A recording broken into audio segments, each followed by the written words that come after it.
আমার ছেলেকে বলে দিছি, বাবা তোমার সময় হলো, এসএসসি পাস করো, বাস, তোমাকে আমি দেরি করাবো না বাবা।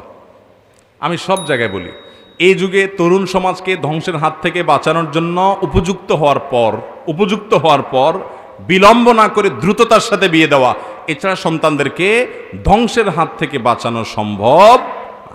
অনেক বাপ মা আছে বলে যে নিজের পায়ে দাঁড়া, ওরে ও কি আরেকজনের পায়ে দাঁড়ায় আছে নাকি? নিজের পায়ে তো দাঁড়ায় আছে, মানে তুমি পয়সা কামাও, ওই যে সব পয়সার মেশিন হয়ে গেছে আজকাল। ঠিক আছে বাবা, পয়সার দরকার আছে, একটা সন্তানের চরিত্র যদি নষ্ট হয়ে যায় তো পয়সা দিয়ে আপনি কি করবেন?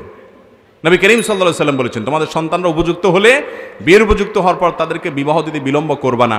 যদি বিলম্ব করো তাহলে ফিতনা হবে, ফাসাদ হবে, ধ্বংস হবে, তাদের চরিত্র শেষ হয়ে যাবে, তোমরা রক্ষা করতে পারবা না।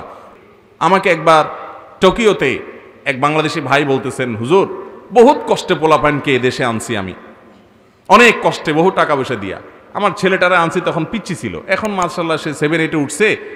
আমি একদিন তাকে একটু জোরে ধমক দিছি, কারণ সে একটা মেয়ের সাথে হারাম সম্পর্কে জড়ায় গেছে। আমি দেখছি যে ওর লাইফ শেষ হয়ে যাবে, ধ্বংস হয়ে যাবে ও।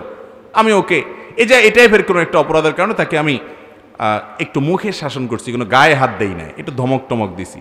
সে সাথে সাথে ফোন কল করছে থানায়, পুলিশের কল করে বলে দিছে আমার বাপ আমাকে ধমক দিছে, আমি মানসিকভাবে ডিপ্রেসড, আমি এটার বিহিত চাই।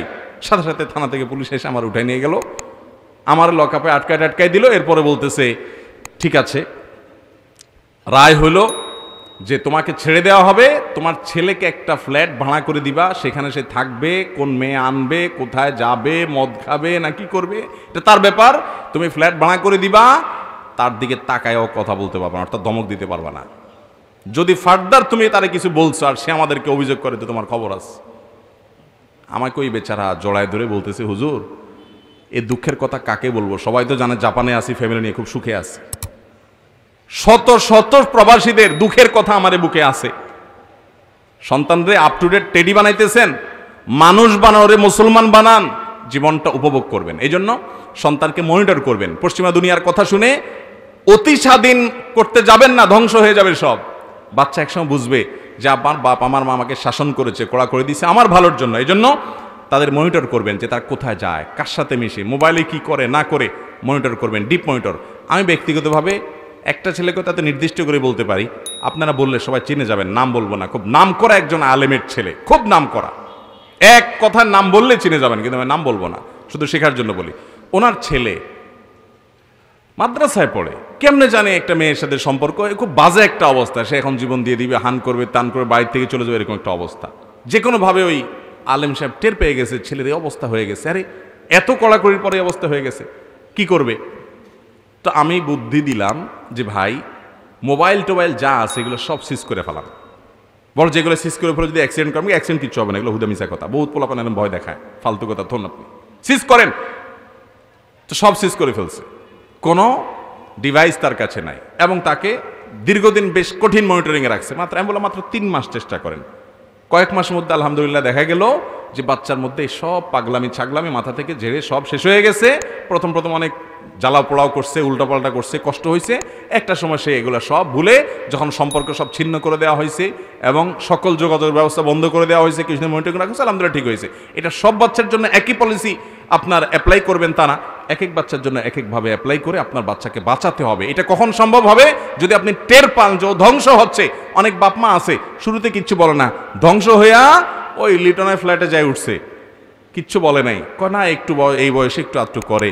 এরপরে যখন একটা অমানুষ মেয়ে বিয়ে করে পালায়া রাস্তা রাস্তা চলে, বা মেয়ে ছেলের হাত ধরে অজাগায় কুজাগায় যায়, এরপরে এসে আমাদের কাছে এসে বলে হুজুর একটা তাবিজ টাবিজ দেন, যদি বাঁচান যা, তাবিজ যদি টাইনা আনতে পারে। তো আপনি কাজের কাজ করবেন না, তাবিজে টাইনা আনবে? এই জন্য মনিটরিং করবেন বাচ্চাদেরকে, ছেলে মেয়েদেরকে ডিপ মনিটরিং করবেন। সর্বশেষ আমল হলো দ্রুত বিয়ের ব্যবস্থা করবেন। ছেলে হোক মেয়ে হোক, উপযুক্ত হওয়ার পরে বিয়ে দিতে দেরি করবেন। আমি তো আমার ছেলেকে বলে দিছি, বাবা তোমার সময় হলো, এসএসসি পাস করো, বাস, তোমাকে আমি দেরি করাবো না বাবা। আমি সব জায়গায় বলি, এই যুগে তরুণ সমাজকে ধ্বংসের হাত থেকে বাঁচানোর জন্য উপযুক্ত হওয়ার পর বিলম্ব না করে দ্রুততার সাথে বিয়ে দেওয়া, এছাড়া সন্তানদেরকে ধ্বংসের হাত থেকে বাঁচানো সম্ভব।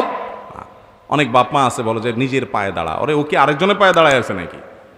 নিজের পায়ে তো দাঁড়ায় আছে, মানে তুমি পয়সা কামাও, ওই যে সব পয়সার মেশিন হয়ে গেছে আজকাল। ঠিক আছে বাবা, পয়সার দরকার আছে, একটা সন্তানের চরিত্র যদি নষ্ট হয়ে যায় তো পয়সা দিয়ে আপনি কি করবেন?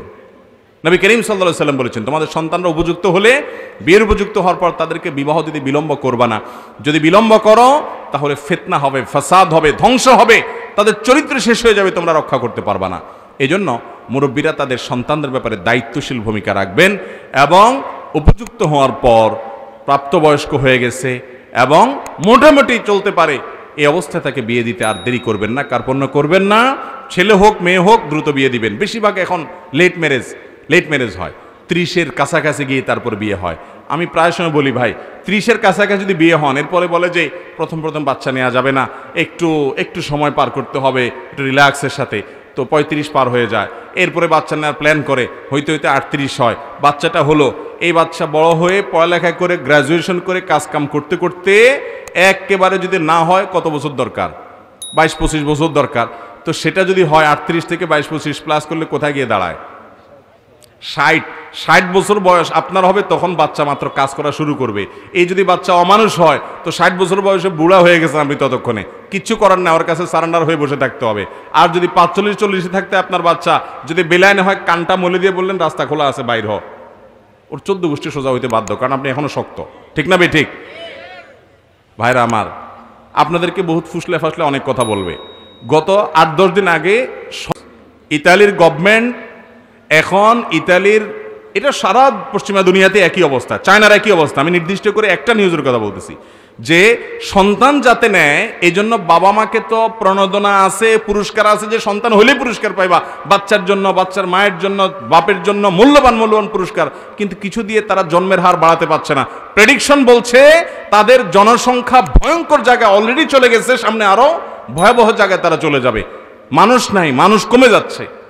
জেনা ব্যভিচার যত বাড়বে, বিবাহ যত কঠিন হবে, তত মানব সভ্যতা পৃথিবী থেকে একসময় বিলুপ্তির দিকে চলে যাবে। এই জন্য ইসলাম জেনার পরে এত কঠোর জায়গায় গিয়েছে। ওই বুড়া বয়স পর্যন্ত অপেক্ষা করবেন না। সন্তান আল্লাহর নেয়ামত, জনসংখ্যা এটা বোঝা নয়, এটা জনসম্পদ, এটাকে সম্পদে রূপান্তর করতে হবে ইনশাআল্লাহ। যাদের 5-7টা ছেলে মেয়ে হয়, আপনার একটা স্লোগান শুনছেন না, ছোট পরিবার সুখ পরিবার। আল্লাহর জমিনে 10টা মিথ্যা কথা থাকলে তার একটা হলো এটা। এই যে চিত্রনায়ক রিয়াজের শ্বশুর মারা গেছে না কয়দিন আগে, ছেলে মেয়ে কয়টা খোঁজ নিয়েছেন? মাত্র 2টা সম্ভবত, আমি ভুল না করে থাকি। এরকম বেশিরভাগ পরিবারে দেখবেন। ওই বেচারা কেন মারা গেছে? পিস্তল দিয়ে আত্মহত্যা করে মারা গেছে না? ডিপ্রেশনে। বউ এক দেশে, ছেলে এক দেশে, মেয়ে এক দেশে, কারণ অমানুষ। আর যাদের 5-6টা 7টা ছেলে মেয়ে হয়, আরে ভাই ওই 5-7টার ভিতরে একটা এমনি মানুষ হয়ে যায়। ঠিক না ভাই? ঠিক। আর 1-2টা হলো, ওই 1-2টাই যদি অমানুষ হয় তাহলে তার দুনিয়া আখিরাত সবই শেষ, আর তো কিছু করার নেই। আল্লাহ তাআলা আমাদের পরিবারগুলোকে চরিত্র রক্ষা করার তৌফিক দান করুন, সন্তানদের চরিত্রগুলো আল্লাহ তাআলা রক্ষা করার তৌফিক দান করুন। সবাই চেষ্টা করবো তো ইনশাআল্লাহ। যারা যুবক আছেন তারা পরিকল্পনা করেন।